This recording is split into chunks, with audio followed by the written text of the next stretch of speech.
नमस्कार, आप देख रहे हो जनहित पर। आपके साथ मैं आंचल श्रीवास्तव। आज की बड़ी खबर उत्तर प्रदेश की राजधानी लखनऊ से है, जहां लोकतंत्र की मजबूती और संसदीय मर्यादा को लेकर एक अहम मंथन शुरू हुआ है। लखनऊ में आयोजित हुआ है 86वां अखिल भारतीय पीठासीन अधिकारी सम्मेलन, जिसमें देश भर से विधानसभाओं और विधान परिषदों के पीठासीन अधिकारी एक मंच पर जुटे हैं। इस महत्वपूर्ण सम्मेलन का उद्घाटन लोकसभा अध्यक्ष ओम बिरला ने किया और मंच से उन्होंने लोकतांत्रिक मूल्यों, संसदीय शिष्टाचार और सदन की गरिमा को लेकर एक स्पष्ट और सशक्त संदेश दिया है। सम्मेलन के उद्घाटन से पहले स्टैंडिंग कमेटी की बैठक भी आयोजित की, जिसकी अध्यक्षता स्वयं लोकसभा अध्यक्ष ओम बिरला ने की। इस बैठक में राज्यसभा की माननीय उपसभापति सहित विभिन्न राज्यों की पीठासीन अधिकारी मौजूद रहे।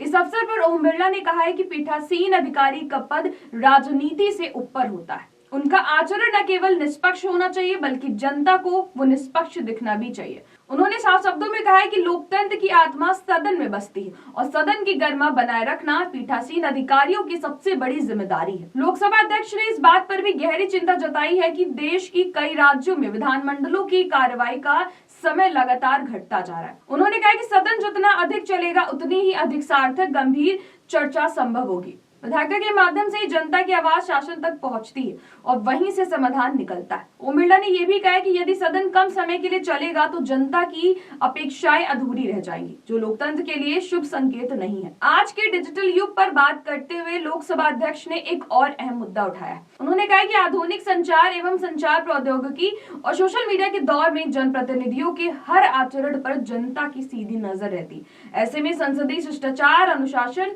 और मर्यादा का पालन पहले से कहीं अधिक ज्यादा जरूरी हो गया है। उन्होंने कहा कि आज चारों ओर से सूचना का प्रवाह हो रहा है। ऐसे समय में सदन की प्रामाणिकता बनाए रखना हम सभी की सामूहिक जिम्मेदारी है। ओम बिरला ने यह भी स्पष्ट किया है कि पीठासीन अधिकारी केवल कार्रवाई संचालित करने वाले नहीं होते, बल्कि वे लोकतंत्र के संरक्षण होते हैं। उनका निर्णय, उनका व्यवहार और उनका दृष्टिकोण सदन की दिशा तय करता है। सम्मेलन में उन्होंने विशेष रूप से नए और युवा विधायकों को अवसर देने पर जोर दिया है।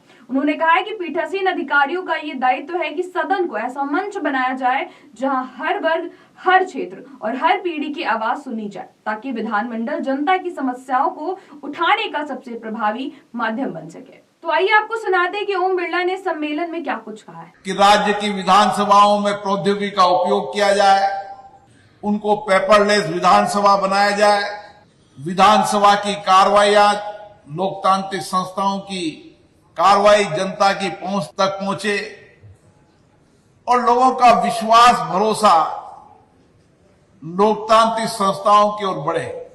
आज हम 2026 में जब यहां पर बैठे हैं, जब देश की सभी राज्य की विधानमंडल पेपरलेस हो चुके हैं, सभी विधानमंडलों की कार्रवाई की सीधा प्रसारण होता है और नए इनोवेशन के साथ विधानसभाओं की प्रभावी कार्रवाई जनता तक पहुंचे, इसके लिए सभी राज्य विधानसभाओं ने अपनी विधानसभा को डिजिटलीकरण भी कर दिया है। इस 86वें अखिल भारतीय पीठासीन अधिकारी सम्मेलन में देश के 28 राज्यों, 3 केंद्र शासित प्रदेशों की विधानसभाओं और 6 विधान परिषदों की पीठासीन अधिकारी भाग ले रहे हैं। ये सम्मेलन केवल औपचारिक बैठक नहीं, बल्कि लोकतांत्रिक संस्थाओं के बीच समन्वय, सहयोग और अनुभव साझा करने का सशक्त मंच है। ओम बिरला ने कहा कि ऐसे सम्मेलन देश भर में नीतियों, कानूनी प्रक्रियाओं और कल्याणकारी योजनाओं में संतुलन और सामंजस्य स्थापित करने में अहम भूमिका निभाते हैं। तो कुल मिलाकर लखनऊ से उठा ये संदेश साफ है। लोकतंत्र को मजबूत करने के लिए सदनों की गरिमा, पीठासीन अधिकारियों की निष्पक्षता और संसदीय अनुशासन सबसे जरूरी है। यही भावना इस सम्मेलन की आत्मा है और यही इसका सबसे बड़ा उद्देश्य भी। तो ऐसे देश और दुनिया की बड़ी खबरों पर नजर रखने के लिए आप जुड़े रहिए जनहित के साथ। नमस्कार।